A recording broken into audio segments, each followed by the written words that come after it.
les représentants de 107 États et 51 observateurs venus d'organisations intergouvernementales, d'organismes du système des Nations Unies, ainsi que les autorités locales et les organisations non gouvernementales qui ont eu à faire des déclarations tout au long des 8 séances plénières, comme cela a été bien indiqué dans le journal de la conférence, ainsi que les résumés des déclarations faites à l'occasion de ces séances.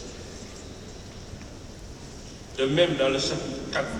intitulé Rapport des tables rondes, la liste des orateurs des 6 tables rondes, comme reflété dans le journal de la conférence, ainsi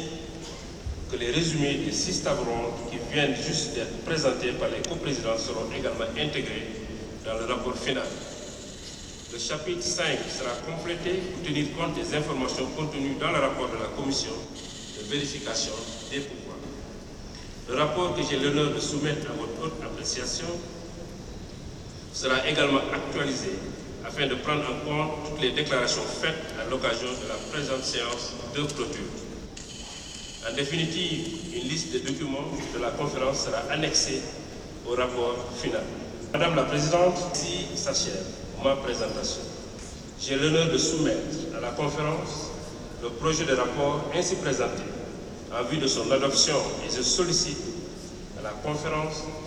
son autorisation afin de me permettre de le parachever et de le soumettre à l'Assemblée générale. Madame la Présidente,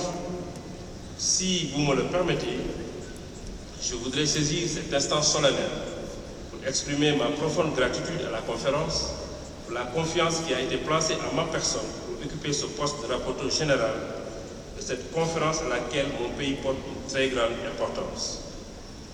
Je voudrais également saisir la présente opportunité pour adresser tous mes remerciements au gouvernement d'Équateur, de l'Équateur, pour l'accueil chaleureux qui a été réservé à notre délégation. Je ne saurais terminer sans remercier le secrétaire général de la conférence et son équipe,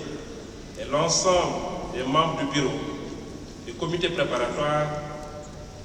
avec qui on a travaillé depuis 2 ans de façon méticuleuse et collaborative pour arriver aujourd'hui au résultat que nous apprécions tous, qui est la conclusion satisfaisante des négociations sur le document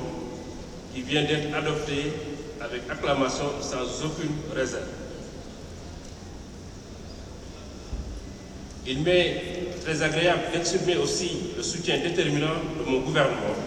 plus particulièrement de ma délégation ici présente, dirigée par le ministre du Renouveau urbain,